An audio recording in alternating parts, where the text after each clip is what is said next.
Detalye sa pambabastos ni Cassie Legaspi sa Katoliko at Biblia sa social media.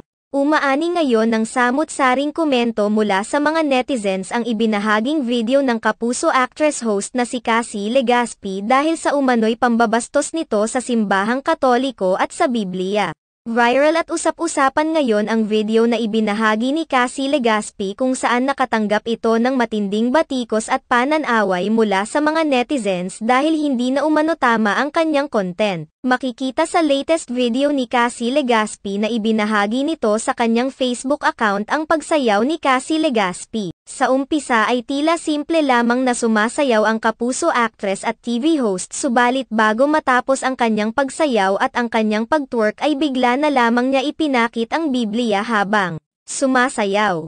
Mapapakinggan naman ang ginamit na music sa background na may pamagat na "Don't Do It". Mapapansin rin na kulay pink ang hawak nitong Biblia. Ang nasabing video ni Cassie Legaspi ay umaabot na sa mahigit 2 million views at mahigit 20,000 na mga reactions mula sa mga netizens. Umaani rin ito ng iba't ibang komento mula sa mga netizens. Marami sa mga netizens ang hindi nagustuhan ang content ni Cassie dahil isinoli pa umano nito ang Biblia sa kanyang content. May mga nagsasabi na pambabastos umano ito sa simbahang Katoliko at sa Holy Bible kung saan nakasulat ang words of God. May mga nagsasabi pa na wala naman sa context ang paggamit ng ganoon sa Biblia. Kung nais umanong iparating ni Cassie sa kanyang mga followers na nararapat na basahin ang Biblia kaysa sa mag-twerk o kung nais niyang ipabatid na mayroon siyang Biblia, maaari naman umano nitong sabihin sa maayos na paraan, "Oy, bakit ganon nagsasayaw sa TikTok tapos ipapakita yung Bible? Mahiya naman po para sabihin lang na nagbabasa ng Bible para sabihin na mabait, sure na ba yan, pero yung totoo masama ang ugali. Ginagamit ang Biblia sa sariling interes, wow ha mga kampan ng mas asama, di natatakot humawak ng Bible kung ang nais mo iparating sa lahat na magbago na wag ganyan po."